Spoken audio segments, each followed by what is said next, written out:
Bismillahirrahmanirrahim. Assalamualaikum warahmatullahi wabarakatuh. Alhamdulillah wassalatu wassalamu ala rasulillah binimatilah hawla wala quwata illa billah. Para pemirsa TV 9 dimanapun Anda berada, apa kabar Anda hari ini? Semoga senantiasa sehat walafiat, senantiasa dalam lindungan Allah Subhanahu wa taala. Kembali kami Hujah Aswaja hadir menyapa Anda. Edisi kali ini hari Senin 28 Juli 2025. Hampir di penghujung bulan Juli tahun 2025. Sekali lagi, semoga Anda semuanya senantiasa dalam kebaikan, senantiasa dalam takdir yang baik, dan senantiasa dalam lindungan Allah Subhanahu wa taala. Seperti biasa, kami hadir dengan tema-tema yang berbeda setiap episode, dan kali ini tema kita tentang ini, judulnya kok temanya mengerikan sekali ya. Ditinggal tanpa status perceraian. Kita akan berbincang tentang status perceraian ini bersama kita, bersama guru kita Ustadz Nur Kholis Majid dari PWNU Jawa Timur, dan kebetulan juga beliau sudah hadir di tengah-tengah kita. Ya, pemirsa, acara ini kerjasama bareng TV 9 dan Basnas Jawa Timur dan juga PWNU Jawa Timur Gus G. Kita sapa terlebih dahulu beliau Ustadz atau Gus Nur Kholis Majid. Assalamualaikum Gus. Assalamualaikum warahmatullahi wabarakatuh. Sehat, alhamdulillah sehat. Alhamdulillah, kita tanpa perjanjian, tanpa apa, tiba-tiba sama-sama pakai putih-putih. Iya, mungkin karena menjelang Agustus kali ya. Keluarga sehat Ustaz? Alhamdulillah sehat Mas Adi. Ya. Ini bulan sudah pindah bulan ya, sudah Safar. Safar ya, sudah bulan Iya. Safar ya. Safar, Mulut. Nah, sebentar lagi nih banyak ini nih kegiatan yang pasti. Iya. Tapi bulan Safar di PBNU ada kegiatan apa aja nih Ustaz? Ya, kemarin itu kan di lembaga dakwah itu mengadakan sertifikasi pembimbing haji ya. Dan mudah-mudahan berlanjut di periode yang akan datang, di masa-masa yang akan datang. Amin, amin. Dan diikuti oleh lembaga Banom termasuk PWNU sendiri. Saya yakin beliau akan jauh membawa perubahan-perubahan yang lebih baik. Amin, amin. Kira-kira begitu Mas Adi. Amin. Baik Ustadz, kita akan berbincang tentang tema kita yang sedikit agak ngeri ya, ditinggal tanpa status perceraian. Tapi sebelum kita masuk ke perbincangan kita, kami perkenalkan pemirsa untuk panjenengan, kita masih menawarkan, ini ada buku NU Menjawab Problematika Umat. Ini adalah hasil Basul Masail ya, dari tahun ke tahun, sehingga dikumpulkan ada 3 periode. Pembahasan kita pada siang hari ini juga nanti sore hari ini juga sudah tertuang atau sudah ada di dalam kitab Basul Masail. Baik Ustadz, kita ke tema kita tentang ditinggal tanpa status. Apa sih Ustadz sebenarnya makna perceraian dalam hukum Islam, dan bagaimana sebetulnya proses yang syah menurut syar'i ini, menurut syariat? Iya. Memang kalau kita lihat trennya sekarang itu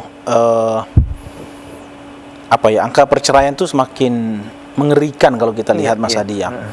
Kemarin saya baca di medsos ya, di satu daerah guru-guru menuntut cerai suami karena sudah diterima jadi P3K. Jadi karena merasa sudah P3K dan sudah mendapatkan gaji yang besar, lebih besar mungkin dari suaminya. Sehingga berbondong-bondong mengajukan perceraian. Ngapunten Ustaz, dulu ya. sebelum ini pernah juga ada, saya dengar kabar, saya sempat baca, ketika itu banyak pengangkatan guru sertifikasi. Ya. Juga seperti itu juga. Sekarang malah P3K juga seperti itu.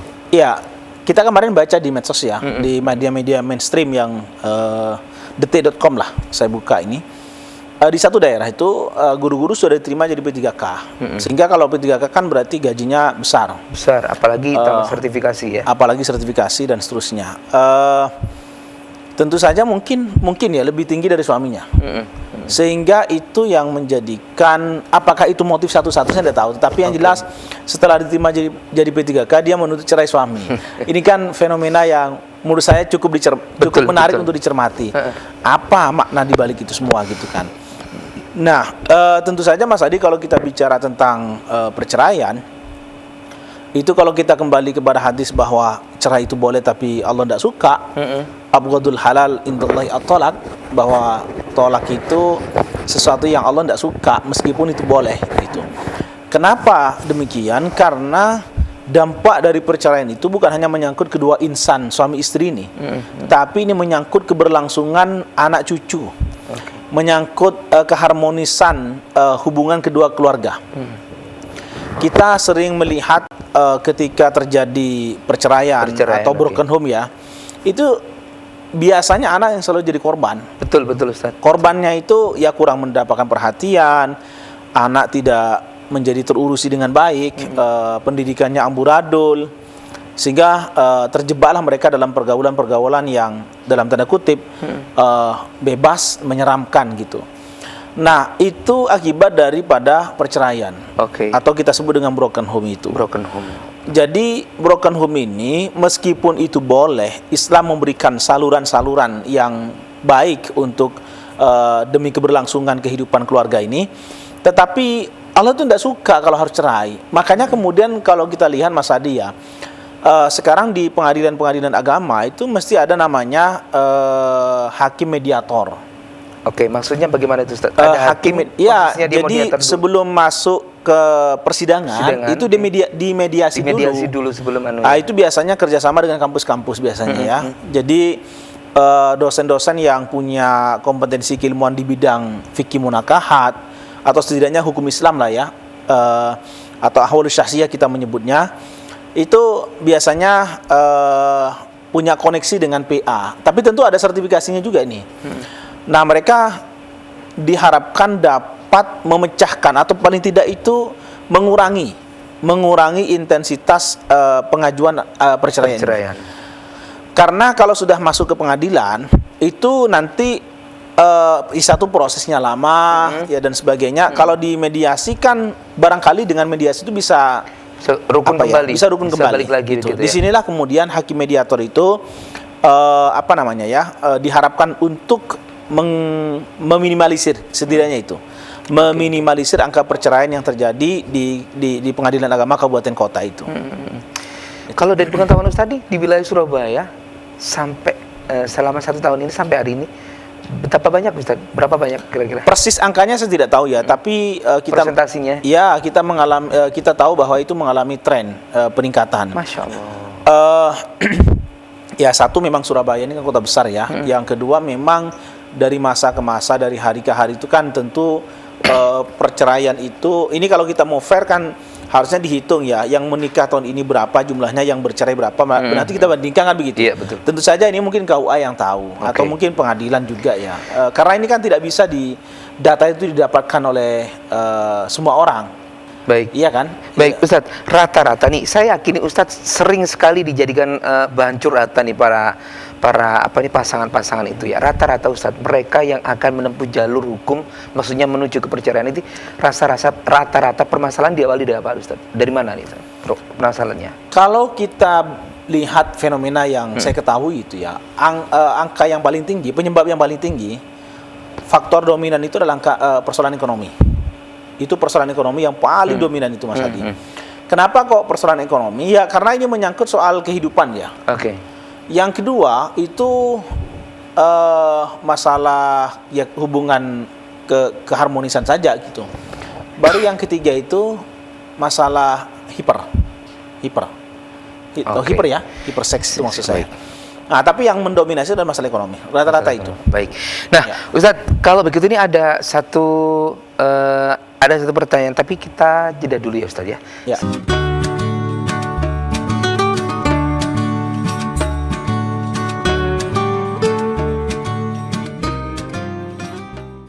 Baik, terima kasih pemirsa, Anda masih bersama kami di Wijaz Faja dengan tema kali ini kita ngangkat ditinggal tanpa status perceraian.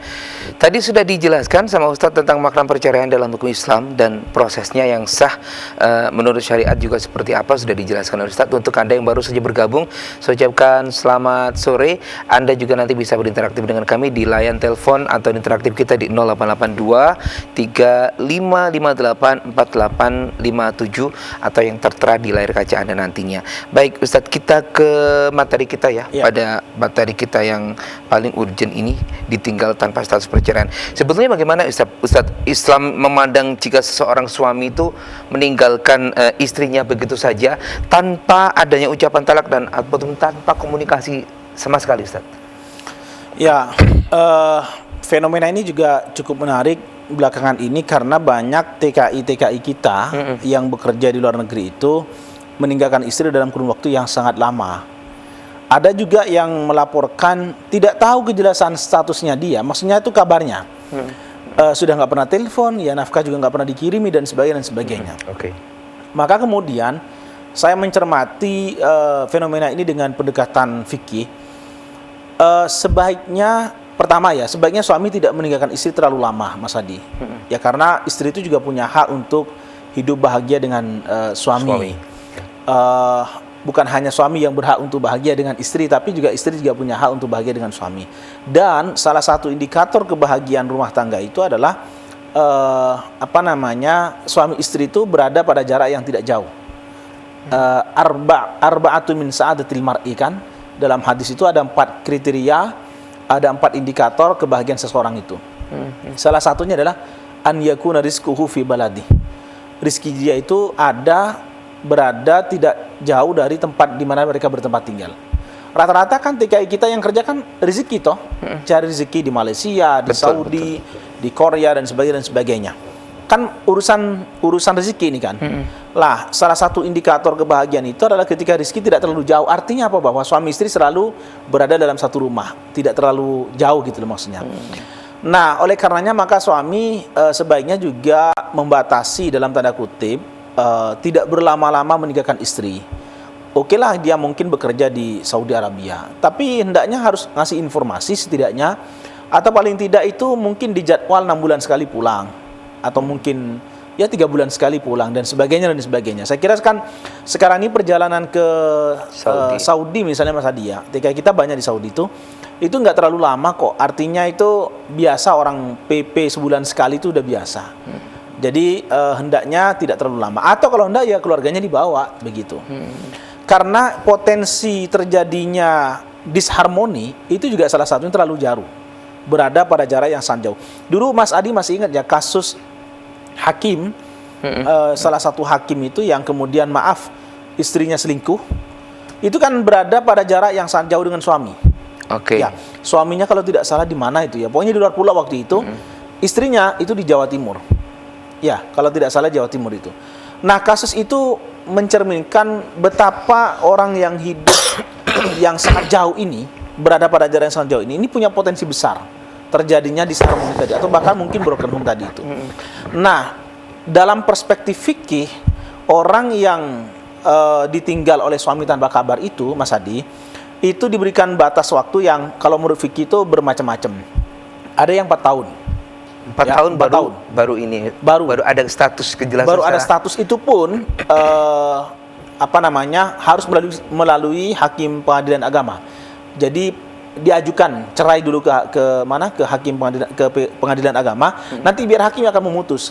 Dia akan berijtihad, dia akan mencari bukti-bukti, atau mungkin dia bisa bekerja sama dengan aparat keamanan misalnya, mencari dulu keberadaannya orang ini di mana gitu. Setelah sekian lama mungkin tidak ada kejelasan, nanti hakim itu akan memutus. Nah, itu didasarkan kepada hadis atau kepada khobar Sayyidina Umar. Pernah ada satu kasus disampaikan kepada Sayyidina Umar ya. Bunyinya begini Mas Hadi. Di Syarhul Muhaddab itu ada anna rajulan istahwathul jinnu fawaba an imraatihi, ya, bahwa seorang laki-laki itu kerasukan jin, kira-kira begitu. Jadi semi gila gitu ya. Lalu dia menghilang dari istrinya itu, ya. Fa'atat Umar bin Al-Khattab. Dia datang kepada Umar bin Khattab. Lalu Umar bin Khattab bilang begini, bahwa dia itu la tankihu, ya, tidak boleh menikah. Fa'amaraha an tamkusa arba'a sinin. Dia memerintahkan untuk menahan diri, tidak menikah, maksudnya arba'a sinin 4 tahun. Selama 4 tahun. Ya? Selama 4 tahun. Ya, summa amaraha an ta'taddah summa tatazawwaj. Kemudian dia memerintahkan kalau 4 tahun tidak ada, dia harus menjalani masa iddah dan kemudian menikah lagi. Berdasarkan khabar ini yang disandarkan kepada Umar bin Khattab ini, maka kemudian 4 tahun itu adalah batas, ya, di mana seorang perempuan itu berhak mengajukan cerai kepada suami yang menghilang tanpa kabar loh ya. Tanpa kabar, tanpa kejelasan. Tapi kalau suaminya, iya saya kerja di Malaysia, minggu depan saya pulang, itu jangan coba-coba kawin lagi itu. Itu bisa bermasalah Mas Hadi. Ustaz, Ya. Apakah itu harus nunggu sekian lama, Ustadz? Saya pernah mendengar juga ada batasan sampai 6 bulan atau 6 berapa tanpa kejelasan, tanpa kabar dan sebagainya, itu 6 tahun atau 6 bulan gitu, Ustadz. Itu bagaimana, Ustadz? Yang benar yang mana? Tadi itu saya perspektif fikih ya. Nah, sekarang perspektif undang-undang atau ya hukum formal, hukum formil. Di SEMA, surat edaran Mahkamah Agung ini terbaru itu 6 bulan. 6 bulan ketika seorang istri itu pisah ranjang dan pisah rumah, maka istri itu berhak mengajukan perceraian dan akan diproses oleh pengadilan agama. Oke. Mas Adi. Jadi 6 bulan ya. SEMA nomor 3 tahun 2023 yang terbaru itu. Jadi ada batasan 6 bulan di aturan formil kita. Kalau di fikih kan tadi 4 tahun ya. Walaupun tetap hakim ujung-ujungnya. Tapi kalau di SEMA itu 6 bulan. Kenapa kok 6 bulan kok tidak 4 tahun seperti dalam fikih? Tentu saja kan ini bermacam-macam ijtihadnya kan, hasil pemikirannya itu. Tapi menurut saya 6 bulan udah terlalu udah pas sih. Artinya 6 bulan di situ itu menunjukkan demi keberlangsungan dan demi menjamin hak-haknya seorang perempuan agar tidak terlantar begitu saja, maka kemudian ada aturan itu. Bahwa 6 bulan dia tidak ada kabar, maka pengajuan itu akan segera diproses oleh hakim pengadilan agama. Itu Mas Adi. Baik Ustadz, itu secara hukum hukum formil dan juga secara hukum fikih sudah dijelaskan begitu. Nah, ini kan banyak Ustadz wanita-wanita yang ada di luar sana, mungkin ada di 3T dan sebagainya, yang masih tidak memahami tentang regulasi yang tadi jenengan sampaikan itu. Apa yang harus dilakukan oleh mereka, Ustadz? Apakah itu memang sudah otomatis terputus atau bagaimana jika sudah waktu menyampai itu tapi tidak mengajukan apapun ke pengadilan atau apa begitu, Ustaz? Oh, tidak bisa dia menikah. Tidak bisa dia menikah. Jadi artinya tetap ujungnya adalah hakim. Jelas, Ustaz, ya? Iya, harus ada putusan dari hakim. Kalau hakim sudah memutus, kemudian ini kasusnya ya.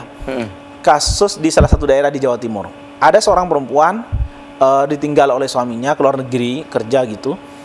Tidak pernah tahu rimbanya. Apakah dia masih hidup atau tidak begitu. Ternyata si perempuan ini nekat dia kawin lagi, Mas Adi. Setelah dia kawin, si suami datang. Terjadilah kemudian, ya maaf, pertengkaran lah. Sampai kemudian terjadilah korban kan. Itu salah dua-duanya. Si suami salah karena tidak ngasih kabar kepada istri. Yang istri salah kenapa tidak mengajukan saja dulu di hakim pengadilan, di pengadilan agama. Nanti kalau sudah ada putusan dari pengadilan agama, umpama ini sudah diputus oleh hakim pengadilan agama berdasarkan ikhtiar yang sudah dilakukan, dia sudah mencari, berkoordinasi dengan aparat kepolisian misalnya, kalau tidak ketemu nih orang di mana keberadaannya, lalu hakim memutus, sudah ini terjadi perceraian, kan perempuan tidak punya hak untuk menceraikan, Mas Adi. Yang punya hak cerai itu adalah suami. Bukan istri. Istri itu kalau kalau mau menceraikan suami harus melalui pengadilan. Lah ini ternyata hakim memutus, dah terjadi perceraian misalnya gitu, dikabulkan nih. Ternyata dia menikah lagi dengan laki-laki lain setelah masa iddah ya. Kan habis diputus itu kan dia menjalani masa iddah selama 4 bulan 10 hari ya. Wal mutallaqat ada salah satu kurun 3 bulan, kalau meninggal itu berarti 4 bulan 10 hari. Wal mutallaqat yatarabbasna bi anfusinna salah satu kuru ini kan kalau cerai hidup, kalau cerai mati. Walladzina yutawaffawna minkum wa yadarun azwaja yatarabbasna bi anfusinna arba'ata asyhuri wa asra gitu. Sudah diputus Mas Adi, masa iddah sudah dijalani, tiba-tiba dia dilamar oleh orang. Suami datang, lah bagaimana ini statusnya? Kan hakim sudah memutus, tapi kemudian suami datang. Tidak apa-apa, lanjut aja dengan suami yang baru. Karena itu sah secara undang-undang dan sah juga secara fikih. Meskipun masa iddahnya belum datang, belum selesai. Enggak, masa iddah sudah dituntaskan dulu dong. Ketika hakim sudah memutus nih, sekarang diputus, ini sudah terjadi perceraian. Karena hakim sudah berusaha mencari keberadaan suami tidak ketemu. Sudah koordinasi dengan aparat, tidak ketemu. Nah, dia kan berarti sudah terjadi perceraian, harus ada masa iddah kan? 4 bulan 10 hari atau 3 bulan kalau cerai hidup. Setelah itu dia kawin, Mas Adi. Setelah kawin, setahun kemudian ini suami datang. Lah ini gimana gitu?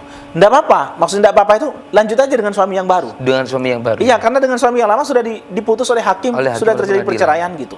Dan itu sudah sah berarti? Oh, sudah sah. Secara fikih sah, secara undang-undang juga sudah sah gitu. Ini sudah ada putusan dari pengadilan agama ya, dengan catatan itu.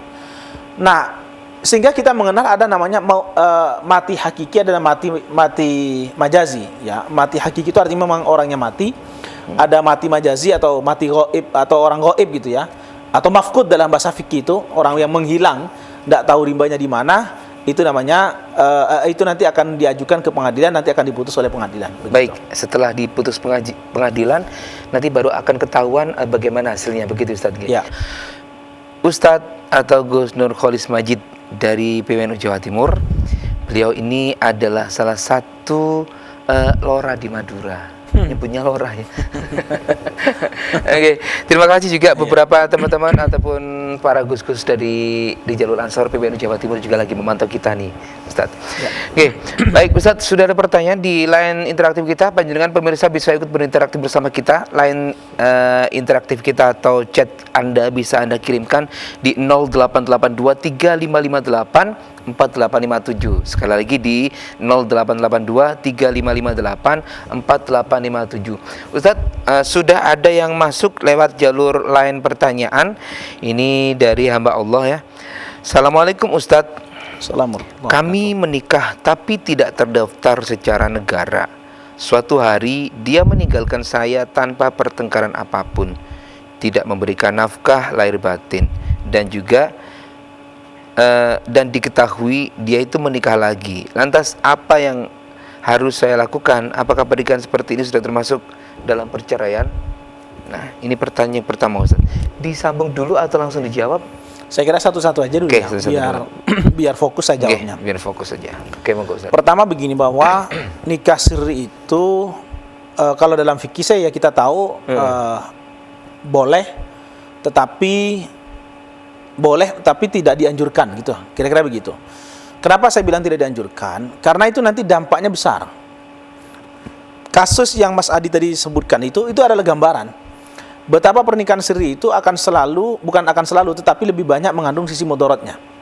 Karena tidak diikat dengan perikatan yang kokoh, Hukum yang jelas ya? hukum yang jelas. Padahal pernikahan itu kan mitsaqon ghaliza, ya kan, perjanjian yang agung, perjanjian yang besar. Maka kemudian ketika pernikahan ini tidak diikat secara formal, itu mudah lepas. Dan ketika lepas itu selalu perempuan akan menjadi korban. Kasus yang Mas Adi ceritakan itu mau nuntut ke siapa? Mau nuntut ke pengadilan? Tidak bisa. Karena pengadilan akan tanya, loh, Anda istri dari si A itu, buktinya mana? Akte nikahnya mana? Kan begitu. Kan kalau nikah siri tidak mungkin dia punya akte, Mas Adi. Iya. Ya.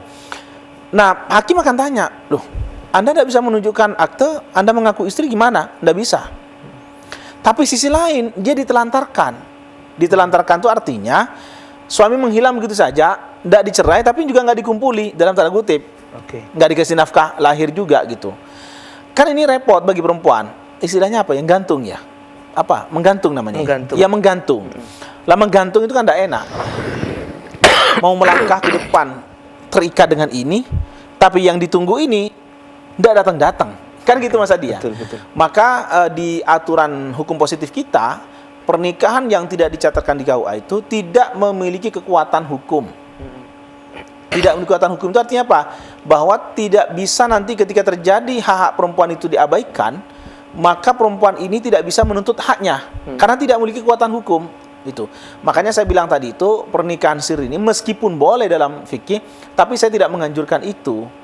Ya, kenapa? Karena ini bahaya. Bahayanya itu ketika hak perempuan itu dilanggar.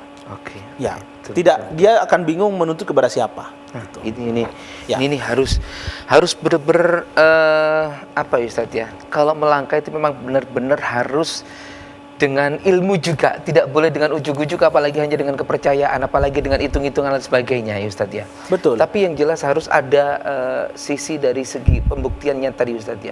Ustadz, beberapa kasus yang sama ini hanya membuktikan dengan foto-foto. Apakah ini tidak bisa diperkuat ketika di pengadilan atau bagaimana Ustadz? Itu bukan bukti ya, tapi itu petunjuk. Petunjuk. Oke. Ya, seperti kasus-kasus misalnya, oh dia tidak ada yang melihat, tapi ada bukti rekaman CCTV ya, itu kan petunjuk kan.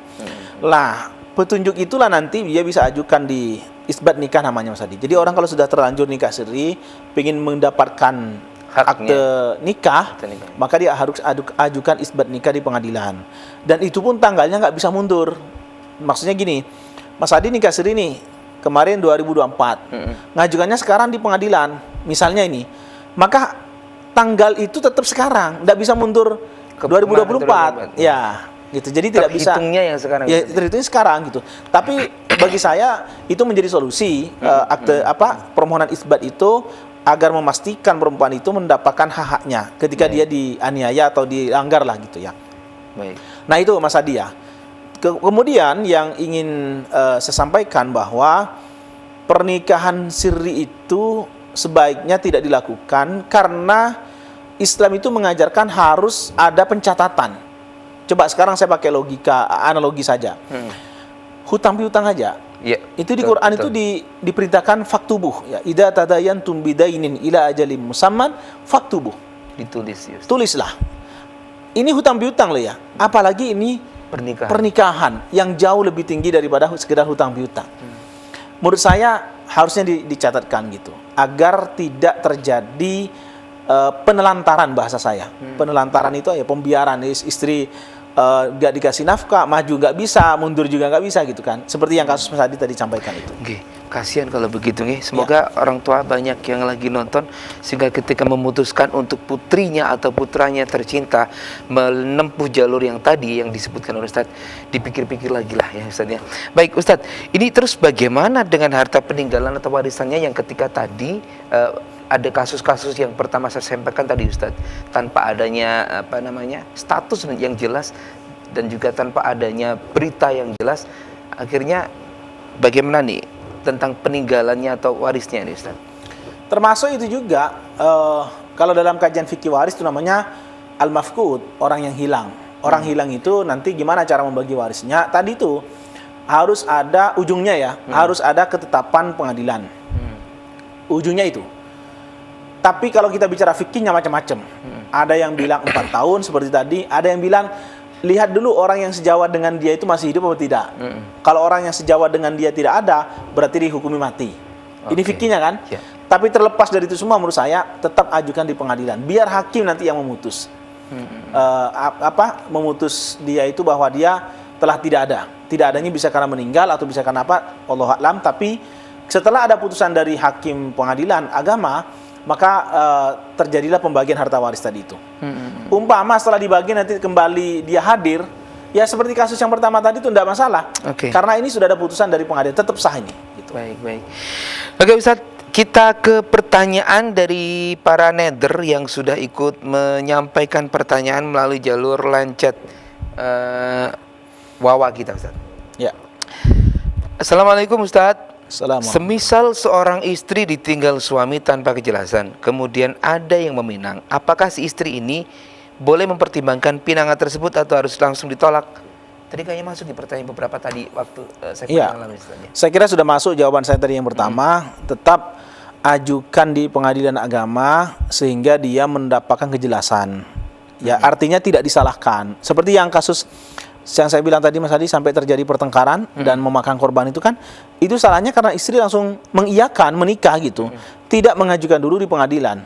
Harusnya itu mengajukan dulu. Diselesaikan dulu lah. Nah, selesaikan dulu dengan urusan yang pertama ini, baru kemudian dia pindah ke yang kedua.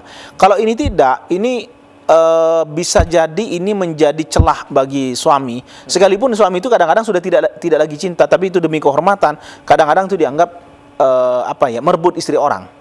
Dan mohon maaf kalau sudah merebut istri orang ini resikonya besar. Apalagi di Pulau Madura ya, bukan hanya Madura, semuanya lah. Semuanya lah gitu ya. Harga diri itu. Betul. Ya. Masya Allah. Naudzubillah min syarri dzalik. Baik Ustadz, masih ada pertanyaan lagi dari kita sampaikan aja ya mumpung ada waktu nih. Ustadz, laki-laki tidak boleh meminang di atas pinangan laki-laki lain. Lalu bagaimana hukum meminang perempuan yang tidak jelas status jandanya ini bagi seorang laki-laki? Ya tadi itu juga kan dia janda. Ini hampir sama sebetulnya pertanyaan. Iya, pertanyaan hampir sama. Janda maksudnya tidak jelas status jandanya. Berarti kan ditinggal tanpa kejelasan status toh? Iya, tapi nggak tahu. Ini orang-orang ngomong janda tapi dia itu juga nggak tahu posisinya gitu loh. Posisinya laki-lakinya di mana, terus ketentuannya dia bagaimana, tapi dia tetap menerima pinangan orang lain. Sama dia untuk ya, sama saya kira sebaiknya tidak dilakukan. Ajukan aja dulu di pengadilan, baru setelah ada keputusan dia boleh menikah lagi. Itu Mas Adi. Oke, Ustadz, masih ada waktu ya. Ustadz, ini bagaimana? Bolehkah hakim itu mengambil alih perceraian, Ustadz? Mengambil alih perceraian.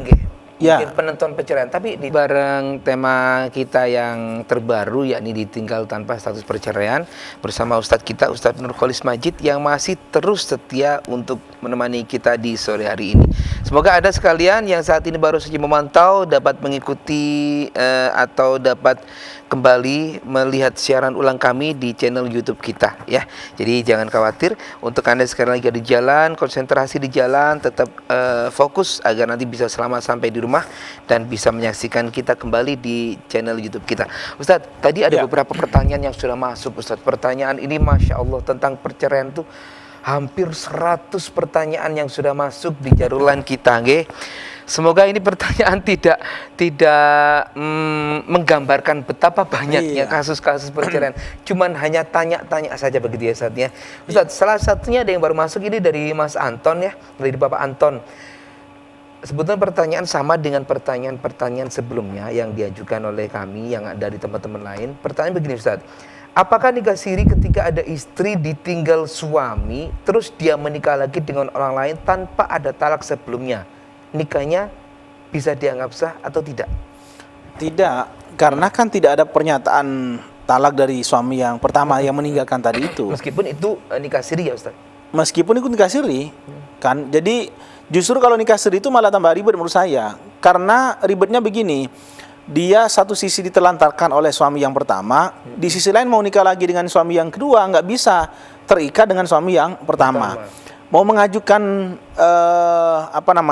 cerai gugat di pengadilan, tentu saja akan ditolak karena tidak punya akte nikah, begitu. Sehingga makanya tadi saya bilang, perempuan yang nikah siri itu akan selalu posisinya terjepit. Maju nggak bisa, mundur nggak bisa, gitu. Dan ini terus gimana? Jalan di tempat.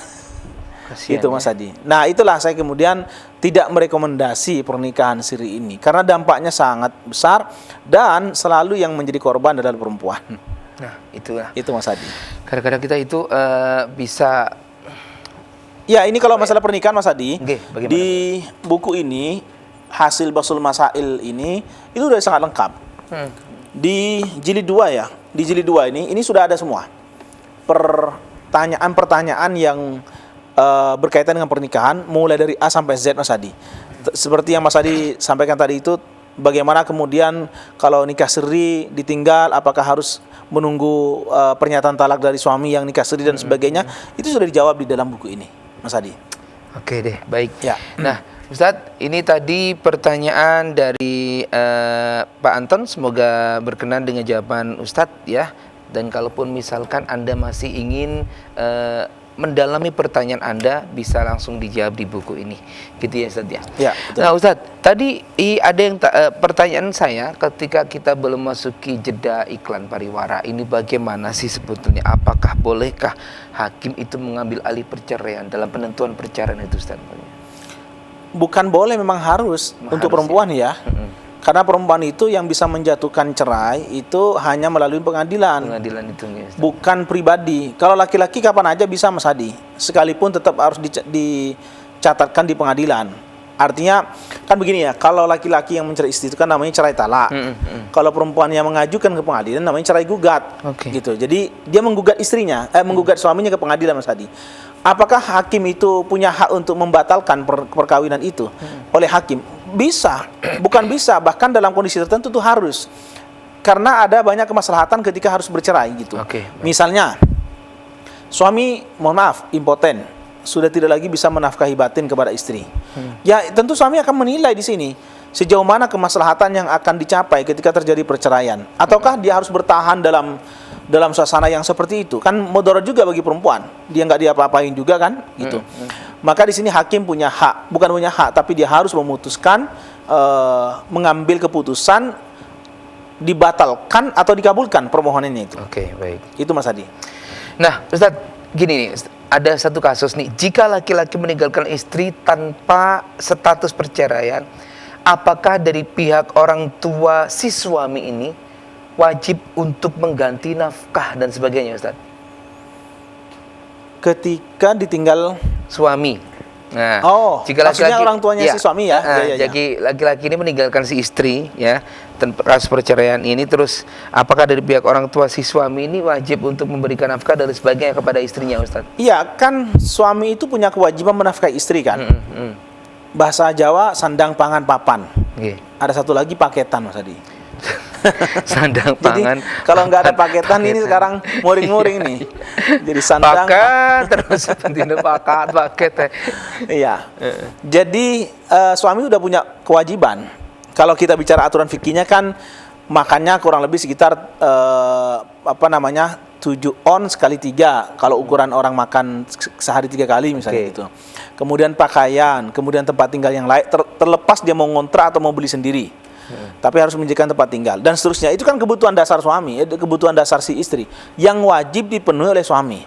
Nah, ketika suami ini kemudian menelantarkan, istri tidak diberikan hak-haknya, tidak dikasih nafkah, tadi makan tidak ditanggung, pakaian yang nggak dibelikan, dia harus beli sendiri dan sebagainya, maka suami di sini berdosa.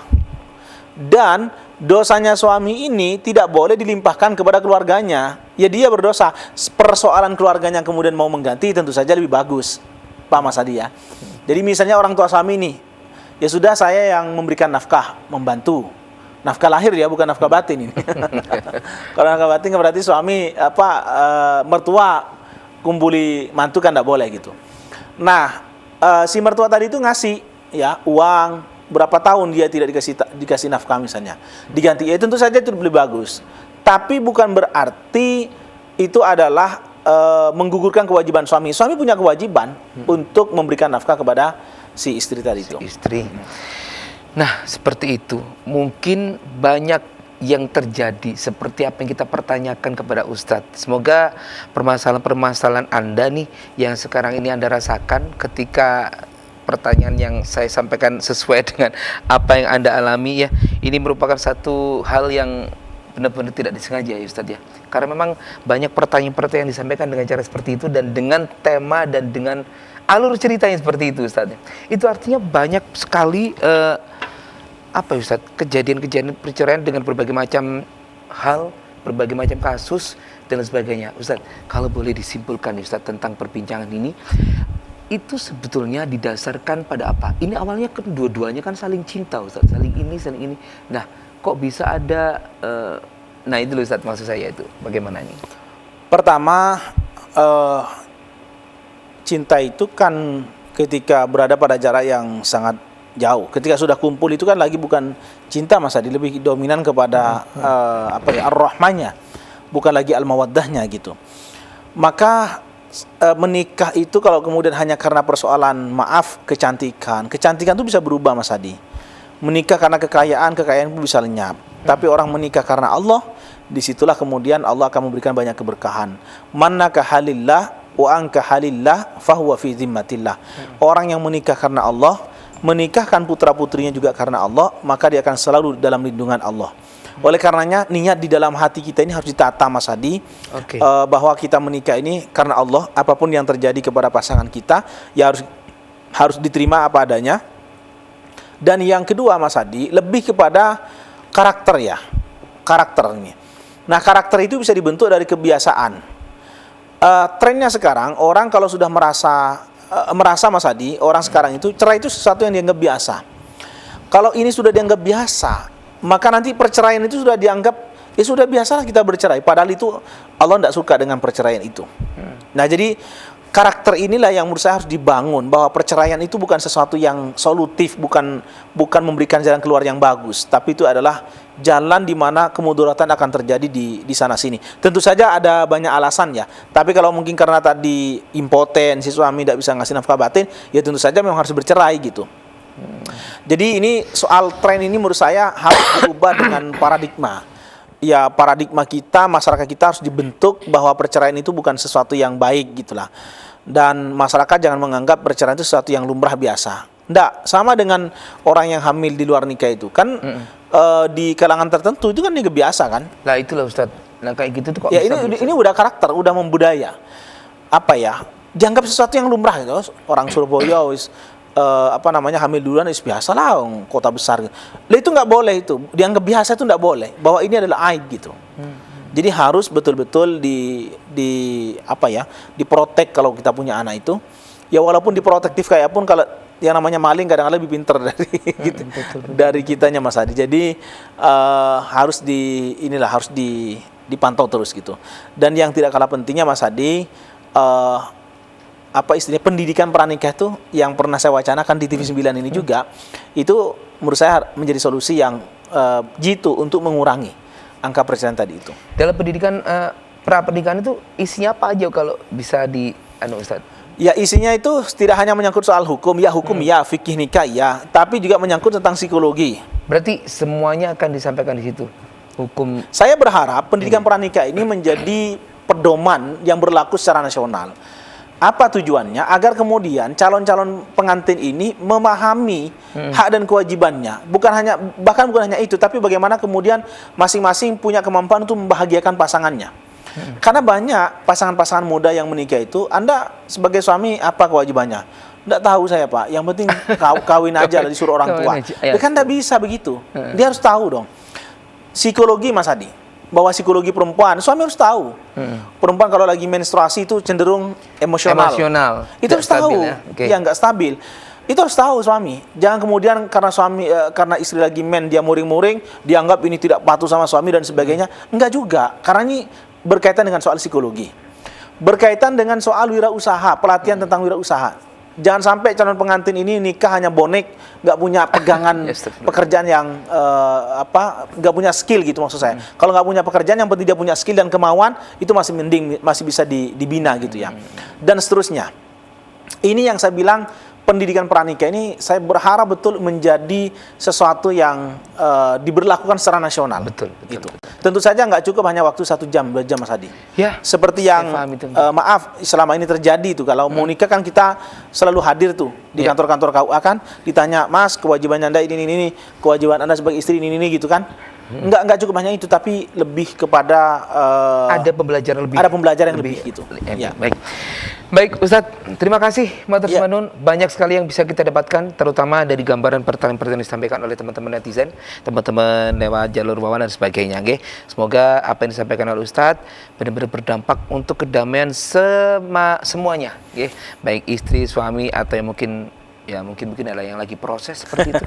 Semoga bisa jangan sampai ya. Baik Ustadz, dan pertanyaan-pertanyaan tadi jawabannya bisa Anda dapatkan di NU Menjawab Problematika Umat.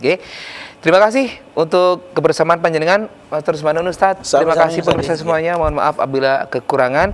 Wallahul muwaffiq. Assalamualaikum warahmatullahi wabarakatuh. Berjumpa lagi di Ujian Minggu depan.